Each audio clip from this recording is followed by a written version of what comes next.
kati nga nzira mu lukuubo ntandika kunaaba, nzigyamu ngoye zonna nsigala bute ntandika kunaaba.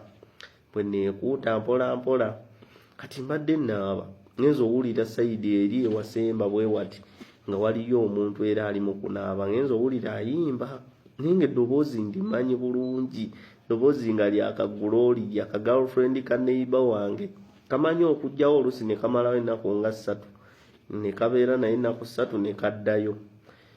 Mutuufu akawala akalungi nkeegomba bulijjo nga ayagala ne wenkalabako obulabi bwe nti kimmalira.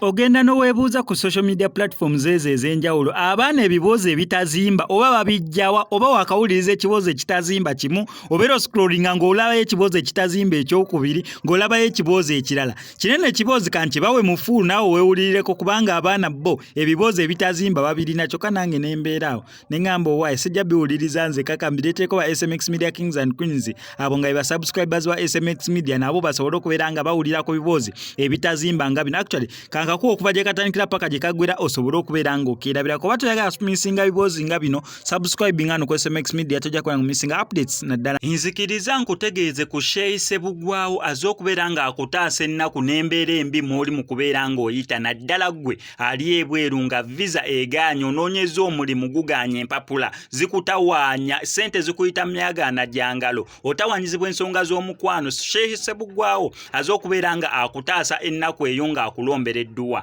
Mukubireko ku enamba y'essimu tojja kubeera nga wejjusa. Mwana gino emizigo ginyuma, amasannyalaze gagenze ne gavaako nga sinnanaaba. Kati ne ŋŋamba owaayi kangende naabire mu lukuubo, jjukira ebiyigo byewaffe biri wansi ate waliyo enzikiza biri wala, kati waba watiisa okunaabira obwomu. Kakati nga nzira mu lukuubo eyo, wentuuse mu lukuubo jjukira sayidi eno nnyumba, sayidi eno kibaati nga kigenda paka eri ennyumba gye ggwerako ne kyetooloola. Kati nga nzira mu lukuubo ntandika kunaaba, nzigyamu ngoye zonna nsigala bute ntandika kunaaba. Bwe neekuuta mpola mpola kati mbadde naaba ngenza owulira sayidi eri ewasemba bwe wati nga waliyo omuntu era ali mu kunaaba, ngenza owulira ayimba naye nga eddoboozi ndimanyi bulungi, eddoboozi nga lyakaguloli lyaka girlfriend ka neighbor wange kamanyi okujjawo olusi ne kamalawo ennaku nga 3 ne kabeera naye ennaku 3 ne kaddayo. Mutuufu akawala akalungi nkeegomba bulijjo nga ayagala ne wenkalabako obulabi bwe nti kimmalira.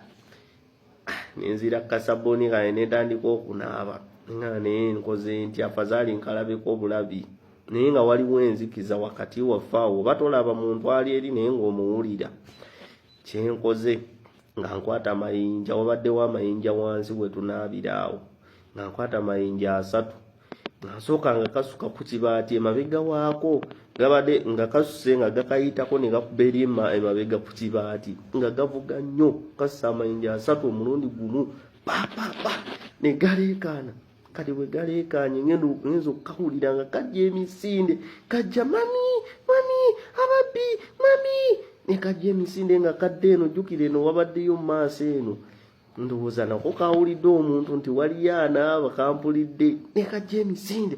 Kati we kabadde katuuka wakati awo ne nkabuuza nti kiki gula nti kiki obadde ki, ne kajja 10 ne kangwa mu kafuba, ne kasooka kangwa mu kifuba bwe nti we kanguyiridde nange ne nkyuka ne nkola ki, ne njagala neefuule ne njagala mbu nkadde eno nange ntidde. Kati bwe nkazize emabega ne kadde emabega bwe kati ne keekanga ne nkagala kiki ekigaanyi nga kandi mabega nze nsigadde awo ng'omusajja omugumu. Ne kaŋŋamba mami kikyo kyagala oba biki simanyi bibyo bijja.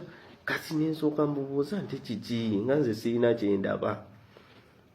Ne nkyuka bwe nti ne nkazidda mu maaso bwe nti ne kansooka kangwa mu kifuba bwe kati nga katidde. Kagamba sooka olabe, sooka owulirize ekijja, waliwo ebikubye ku kibaati. Nga tewali nze kyempulira. Kati ngenza okwekanga ebbeere lindi wano mu kifuba, amabeere gandi mu kifuba nga mutaka ali wali kuna mutaka wennyini. Naye nga tutidde ne tusooka tufunawo moment of silence awo tusiriikirira tulinde ekijja. Kati ngenza owulira nga nze jjukira mutaka ali kuna mutaka bw'azannya bw'ati